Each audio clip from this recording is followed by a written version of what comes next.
माननीय श्री धवल पटेल जी।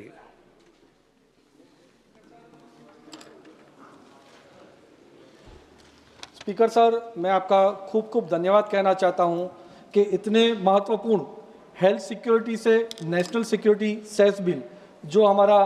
स्वास्थ्य सुरक्षा से राष्ट्रीय सुरक्षा उपकर विधेयक 2025 में बोलने का मौका दिया, इसके लिए खूब खूब धन्यवाद। साथ में हमारे प्रधानमंत्री नरेंद्र मोदी जी और हमारे वित्त मंत्री निर्मला सीतारमण जी को भी खूब खूब धन्यवाद देना चाहता हूं कि इतना विजनरी बिल जो हमारी भारत की सुरक्षा और स्वास्थ्य को मजबूत करेगा, ऐसा बिल लाए, तो उनको भी मैं खूब खूब धन्यवाद देना चाहता हूं। अध्यक्ष महोदय, हमारा भारत देश 2014 तक विश्व की 11वां नंबर की सबसे बड़ी अर्थव्यवस्था बनी थी, लेकिन हमारे नरेंद्र मोदी जी ने 11 साल में ही 11 से लेकर अभी चौथी नंबर की अर्थव्यवस्था भारत को पूरे विश्व में बना दी गई है। और जो 2047 में 2047 में विकसित भारत का जो संकल्प ले रहे हैं, विकसित भारत के लिए सबसे इम्पोर्टेंट, सबसे महत्वपूर्ण जो चीज़ है वो है स्वास्थ्य और सुरक्षा, और ये बिल सुनिश्चित करेगा इसको।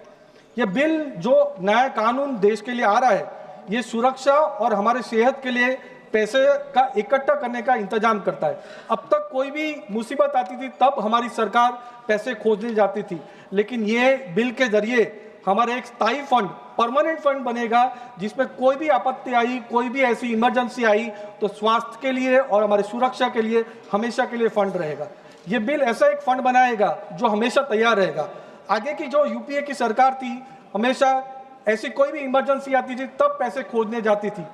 लेकिन ये जो बिल आया है इसमें हमारी जो ये संकट थी वो मिटाएगा। स्पीकर सर, खास ये देखना चाहिए हमको कि पूरे भारत में हर साल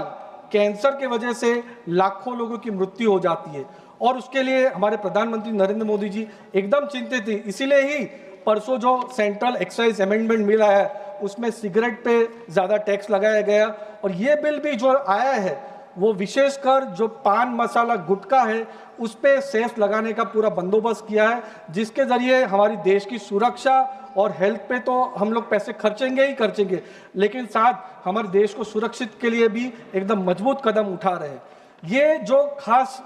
एक पूरा प्रचार और दुष्प्रचार पूरे भारत भर में चल रहा है कि ये बिल जो लाया है ये आम लोगों पे बोझ बनने वाला है, ये आम लोगों पे बोझ नहीं बनने वाला। ये सिर्फ और सिर्फ जो सिन गुड्स है, पान मसाला जैसे, उस पे ज़्यादा एक्साइज लगाने का पूरा इसमें प्रावधान किया गया है। और सबसे महत्वपूर्ण, अभी तक जो ये सेस लगता था, एक्साइज लगता था, टैक्स लगता था, वो पूरा जो बिक्री होती थी उस पे लगता था, लेकिन बिक्री में अंडर रिपोर्टिंग होती थी, इसलिए टैक्स चोरी बहुत बड़े पैमाने पे होती थी। ये जो नया हम लोग कानून ला रहे हैं उसमें हम प्रोडक्शन पे, मशीन की क्या कैपेसिटी है, मशीन कितना प्रोडक्ट उत्पादन करा, उस पर टैक्स लग रहा है, तो एग्जैक्ट हम लोग जो इंस्पेक्टर राज से हट के एकदम अच्छे से टैक्स डिडक्ट कर पाएंगे, उसके ये बिल का प्रावधान देता है। इसके साथ साथ हमने अभी देखा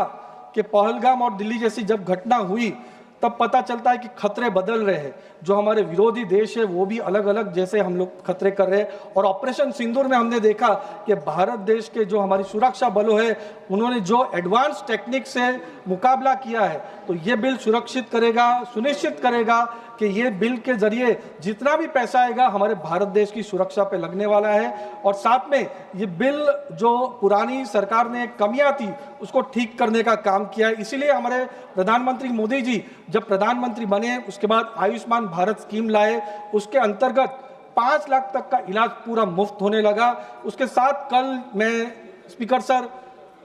हमारे opposition leader NCP Sharad Pawar के वहाँ से सुप्रिया सुले जी ने बोला कि मोदी सरकार आई उसके बाद दवाइयों का दाम बढ़ गया है। दवाइयों का दाम बढ़ा नहीं है, दवाइयों का दाम कम हुआ है, क्योंकि प्रधानमंत्री आने के बाद, मोदी जी के आने के बाद जन औषधि केंद्र जो खोले गए हैं उसमें एकदम रियायती दामों में, कम दामों पे दवाई मिल रही है, तो ये पूरा दुष्प्रचार है। साथ में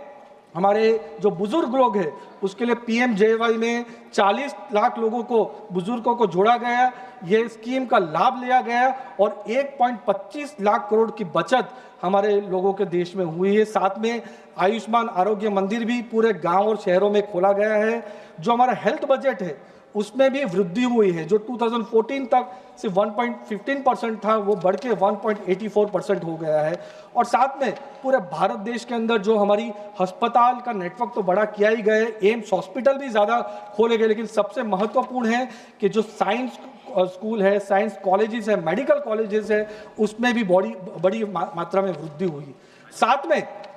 2014 के बाद हमारे प्रधानमंत्री मोदी जी ने हमारी देश की आंतरिक सुरक्षा, बॉर्डर सुरक्षा पे एकदम ज़्यादा फोकस दिया, बजट दिया, बल दिया, और उसके कारण ही हमारा मोदी सरकार ने रक्षा बजट 6.81 लाख करोड़ करके बढ़ा दिया। ये काम हमारे मोदी जी ने किया, और ये बिल जो आएगा उसका बड़ा हिस्सा हथियार और नई टेक्निक खरीदने में जाएगा। बॉर्डर की पे जो सड़क और सुरंगें जो हम लोग बना रहे हैं उसमें भी तेजी होगी ये बिल के जरिए। आपने सर, जब यूपीए की सरकार थी और यूपीए के सरकार के समय